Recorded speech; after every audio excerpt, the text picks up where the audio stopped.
مشینی ذبح کا ایک مسئلہ آیا تھا،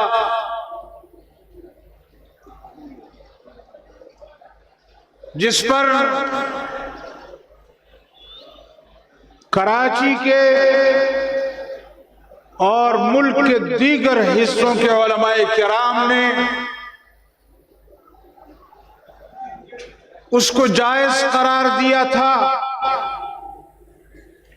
لیکن حضرت مفتی صاحب رحمہ اللہ نے اس کو جائز نہیں کہا، اختلاف کیا۔ اور جب حضرت مفتی صاحب رحمہ اللہ کراچی گئے تو وہاں حضرت بن نوری صاحب رحمہ اللہ کی موجودگی میں علماء کرام نے اس مسئلے پر بحث کرنی چاہی، تو حضرت مفتی صاحب نے اس مسئلے کے جواز کے خلاف جو فتویٰ دیا تھا اس پر جب دلائل دیے، بات کی، بہت بڑی لمبی بات ہے لیکن میں مختصر کروں۔ حضرت بن نوری صاحب رحمہ اللہ نے فرمایا کہ حضرت مفتی صاحب آج جو توجیہ آپ نے بیان کی ہے ہم نے اس پہلو پر نہیں سوچا، اور واقعتاً اور میرے محترم ساتھیوں وہاں کے تمام علماء کرام نے اپنے اس فتوے سے رجوع کیا اور حضرت مفتی صاحب رحمہ اللہ کی رائے کو مقدم سمجھا۔ تو حضرت بن نوری صاحب رحمہ اللہ نے فرمایا کہ ہمارا یہ خیال تھا کہ ہم اس میدان میں ہیں تو ہماری علمی وجاہت، ہمارا علمی مقام مضبوط ہوگا، لیکن آج آپ کی گفتگو کے بعد پتہ چلا کہ ہم تو آپ کے طالب علموں میں سے۔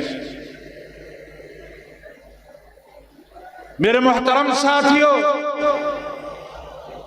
نواب زادہ نصر اللہ خان صاحب رحمہ اللہ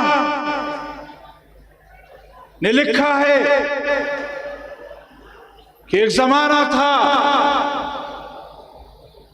جب ہم اپنے آپ کو سیاست کا استاد سمجھتے تھے، لیکن جب حضرت مفتی صاحب رحمہ اللہ اس میدان میں آئے تو کہتے مجھے فخر ہے کہ میں نے ان کی شاگردی اختیار کی۔ میرے محترم ساتھی، حضرت مفتی صاحب رحمہ اللہ کو جس پہلو سے بھی کسی نے جانچنے کی کوشش کی ہے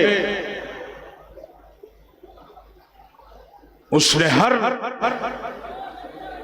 اس پہلو میں مفتی صاحب کو مکمل پایا ہے۔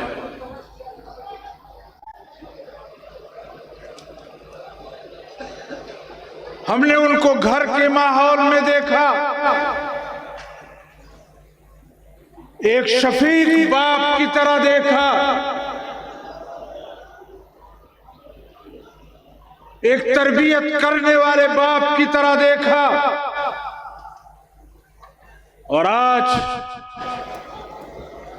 ان کو اس دنیا سے گئے ہوئے 44 سال ہونے کو ہیں، لیکن الحمدللہ ثم الحمدللہ آج بھی کارکنوں کے دلوں میں وہ زندہ ہے۔ آج بھی